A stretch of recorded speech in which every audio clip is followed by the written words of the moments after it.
Hello everyone, my deepest wish is that everyone ends up in heaven. That's why for the past year, I've been giving instruction on how to get there in the description of each of my videos.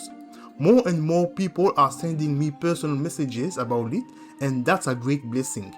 I bless everyone who watches this video. Enjoy! Hello, Hardmancanada. Hello, Dokolokolo. You are already back from your trip. I am glad to see you.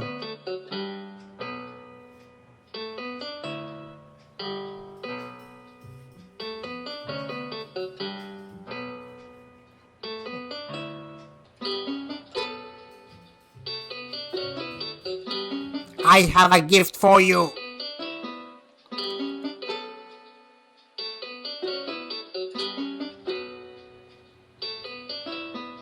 Nice! My Sega Game Gear is back!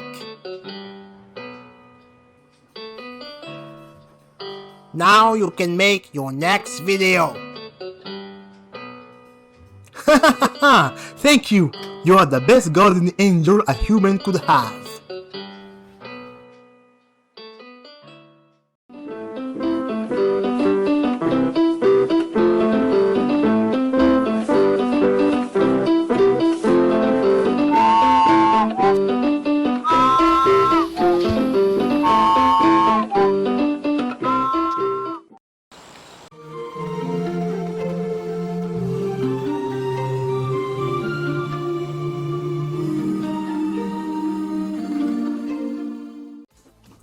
Hello everyone, I am Hardmancanada and I'm speaking with my telepathic powers thanks to my mustache. This video will be a comparison between the regular Sega Game Gear and the modernized Sega Game Gear. My guardian angel Dokolokolo went to the post office to pick up the Sega Game Gear that has been modernized. I sent my second Sega Game Gear to get upgraded. The Sega Game Gear is a handheld video game console made by Sega in the 90s. It was released in 1990.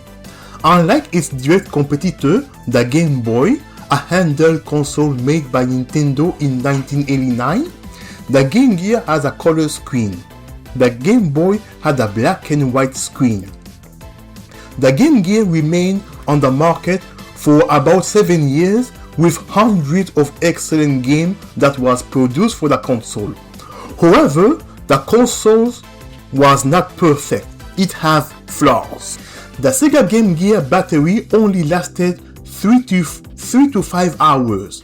In contrast, the Game Boy's battery lasted 15 to 30 hours. A huge difference.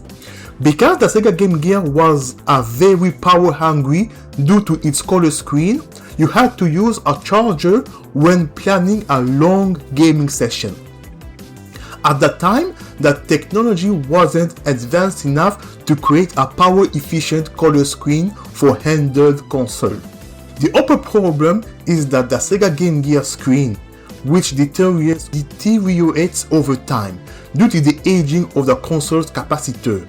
Their display malfunctions such as blurry and dark images. Furthermore, you have to tilt the console at an angle to see the images, which is very inconvenient. There are two solutions. The first one is that you have to recap it, a term that means replacing the old faulty capacitors. However, this is a temporary solution because the problem will return in several years. The other solution is a permanent one. It consists of replacing the old screen with a modern IPS screen. I paid a retro console repairman to upgrade one of my Sega Game Gear with a modern LCD IPS screen, and I see a huge difference. On the right is the standard Sega Game Gear with the normal screen. On the left is the modern Sega Game Gear with the IPS LCD screen. On the modern screen, the images are much clearer, the colors have more depth, and you can see the image from any angle. On the standard screen, because of the console's age, the image quality is lower. It's blurry, the color has less depth, and I have to move my camera several times because we could only get a clear image from certain angle. So filming a normal Game Gear was a pain. To truly see the difference, you have to be there in person, because viewing this through my camera doesn't do the justice to see the difference. Furthermore, when the Sega Game Gear is upgraded with the IPS screen, the battery life almost doubles.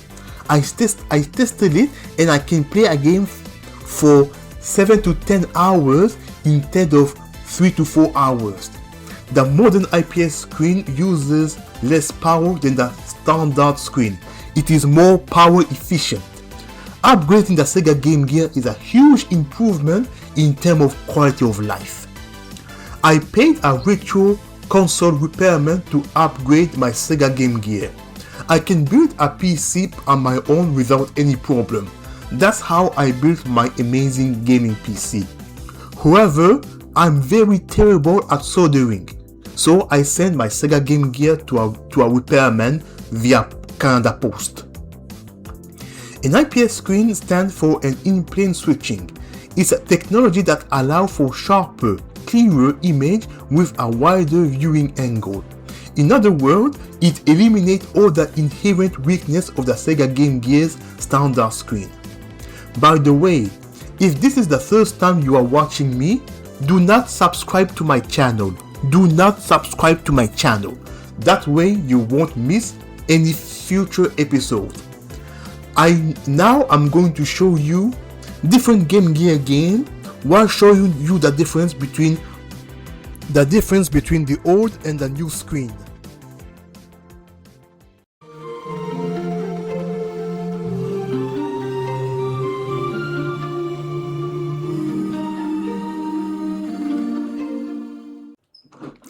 This is Puyo Puyo, a competitive puzzle game. A game I imported from Japan because of my mustache. The portable version of Puyo Puyo 1 differs from the console version. It has a quest mode, which makes the portable version very valuable. It's a mission mode where you have to solve puzzles. Furthermore, since the Sega Game Gear is region-free, some games will automatically translate into another language if they detect a console from a different region. For example, Puyo Puyo 1 is translated into English, and because the game detects that I'm playing on a Canadian version of the Sega Game Gear. The translation is very bad and very poor, but with logic and deduction, you can guess what they meant to say. On the IPS screen, it's much easier to differentiate the color of the Puyo Puyos. By the way, I'm one of the biggest fans of the Puyo Puyo series on the planet. All I want is for Puyo Puyo characters to be included in the game of Sonic Crossworld Racing. That's all I'm asking for. This is Mega Man on the Sega Game Gear, an action platformer game. Mega Man on the Sega Game Gear is a mix between Mega Man 4 and Mega Man 5 for the Nintendo version. However, the game is difficult for the wrong reason. With a few exceptions, they reuse the same level as the NES version. The problem is that the Sega Game Gear screen is smaller than the console version, so your field of vision is lower than normal. Sometimes you will fall into a pit that you didn't see, and very often you will only notice an obstacle or an enemy attack at the last second, and you didn't have the chance to avoid because of the Game Gear screen. Because of your lower field of vision caused by the Game Gear small screen. The levels were not adapted for the Sega Game Gear screen. On the IPS screen, the game looks much better. By the way, one of the lamest boss is a secret boss in this game. It's Toadman. Yes, I am serious. Toadman, the easiest boss in Mega Man 4, is a secret boss. It's a waste of space of secret boss because they could have chosen better as a secret boss. For example, Hardman, Metal Man, Quick Man, and Magnet Man. They are all secret boss in the Game Boy version of the Mega Man game. But Toadman doesn't deserve the honor of being a secret boss. Even Sheepman from Mega Man 10 will make a better secret boss than Toadman. By the way, if you guys haven't guessed, I am one of the biggest Mega Man fans on the planet.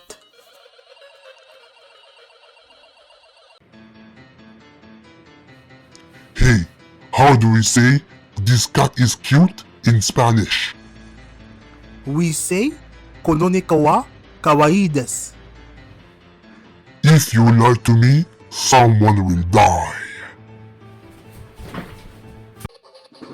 This is Sonic 2, a speed platformer. The Game Gear version of Sonic 2 is a port of the Master System version, an 8-bit home console from Sega. However, it suffers from the same problem as Mega Man Game Gear. The field of vision is reduced compared to the console version because the Game Gear screen is smaller.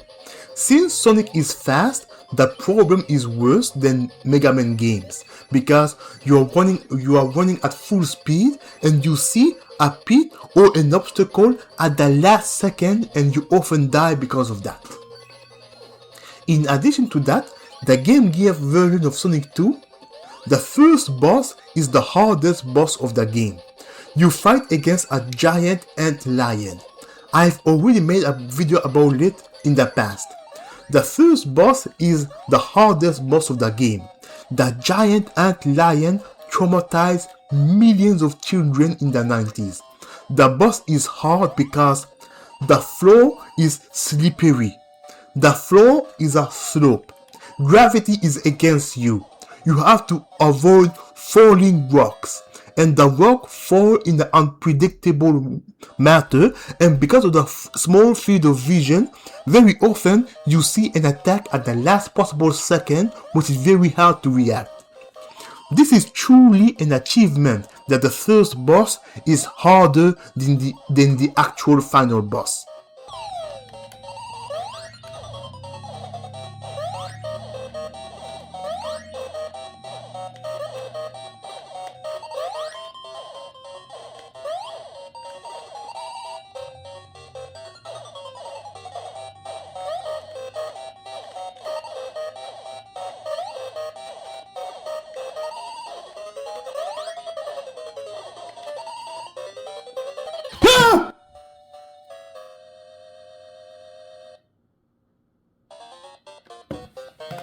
Robotnik scared me because I'd completely forgotten about him.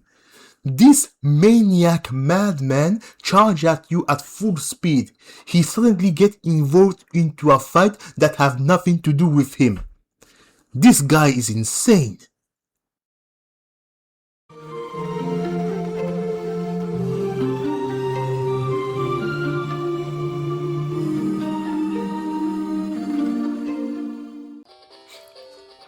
Rise Star on the Sega Game Gear is a platformer with incredible graphics for an 8-bit console. The game is very impressive, as it's among the most beautiful game on the Sega Game Gear. Furthermore, the game differs from the console version as the level design and boss fight were reworked to suit the smaller screen of the Sega Game Gear. Rise Star on the Sega Game Gear doesn't suffer from the same issue as Mega Man Game Gear and Sonic 2 Game Gear. Seriously, Mega Man and Sonic 2 should have done that for the Game Gear. With an IPS screen, you can better appreciate the game's beauty. The game is so beautiful that you forget that it's an 8-bit console. Rise Star in the Game Gear is among the best platformer of the console. Rise Star is a god of his solar system, the Valdi solar system. He heard his people's prayer and is fighting to free each planet from the forces of evil.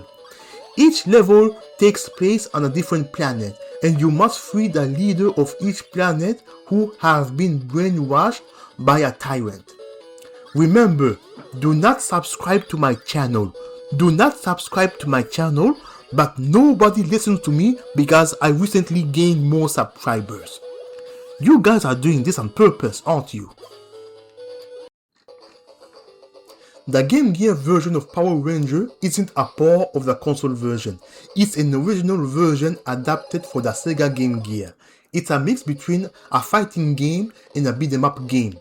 There's a versus mode, a multiplayer mode for those who have 2 Game Gears, and a story mode divided into 2 segments. Segment 1 are fighting in normal size, and segment 2 are giant people fighting, where your Power Ranger uses the giant robot. It is much more convenient to play with an IPS screen because you can play without worrying about accidentally tilting the screen and losing your view during intense combat. With the regular Sega Game Gear, when playing a game with a lot of action, we tend to tilt the console and lose our view for a few seconds. We don't have this issue with an IPS screen.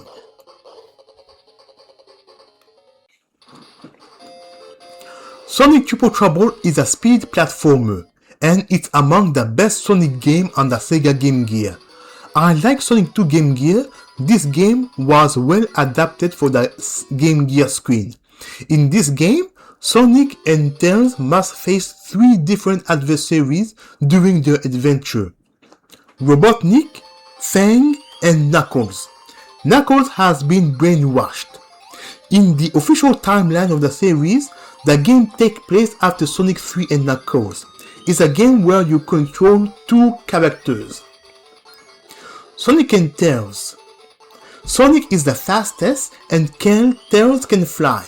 Furthermore, there are items and vehicles exclusive to each character, which provide a different experience, like taking a different path. The IPS screen makes the experience much more enjoyable.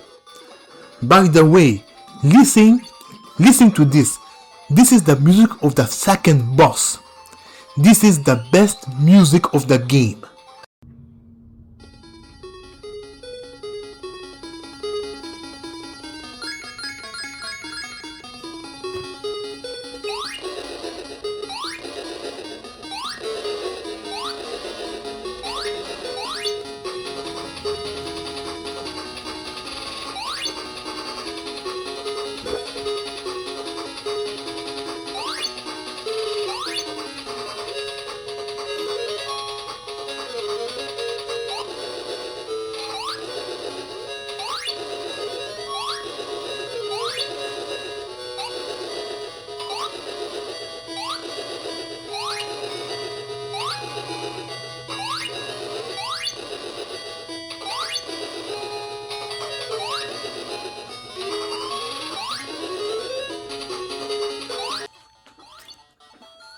The person who made this music is a musical genius. He is better than Beethoven and Vivaldi mixed together. Wow! The person who made this music is a genius. This music is the most epic second boss music ever made in the history of any 8-bit console. By the way, there's a fan game called Sonic Triple Trouble 16 bits. It's an unofficial remake of the game with new elements and graphics of a 16-bit console. The fact that Sonic Triple Trouble have a fan remake proved my point that this is one of the best Sonic games on the Sega Game Gear. Puyo Puyo 2 for the Game Gear is a sequel of Puyo Puyo 1. It's a competitive puzzle game. In Japan, Puyo Puyo 2 was a huge success on console and arcades. The 2 new features in Puyo Puyo 2 are the ability to offset and the double rotation. The offset technique is a counter-attack where you cancel your opponent's attack with your own. This allows you to defend yourself against opponents who are throwing a huge attack at you. Additionally, the battle lasts longer. The other new feature is the double rotation. This allows you to control the Puyo Puyo in confined spaces. The basic rule of Puyo Puyo 2 has become the standard rule for tournament. Unfortunately, Unlike the Game Gear version of Puyo Puyo 1, the Game Gear version of Puyo Puyo 2 doesn't have a unique game mode like Quest mode. However, the graphic is a huge improvement over the first game on a Game Gear, and this looks much better with the IPS screen. By the way, the character of the Puyo Puyo game comes from the Mado Monogatari series, an RPG series that existed since the 90s. Most of these games are exclusively in Japanese. Al, the main character of Puyo Puyo, is also the main character of Mado Monogatari. Recently, a new game in the series has been released after several years. Because I'm a huge Puyo Puyo fan, I had no choice to buy the new game. Fia is the new main character, and Arlie is the original main character. Furthermore, Fia also has a carbuncle as her pet, just like Al have carbuncle as her pet. In summary, the Sega Game Gear's IPS screen brings a new life into the console. The screen quality is better and the battery life is improved. For those of you who want to buy a Sega Game Gear in 2026, I recommend buying one that has been updated with the modern screen, the modern LCD screen, the IPS screen, because the standard screen technology has aged poorly. Bye everyone, I love you all because of my mustache. See you next time. Oh no! No!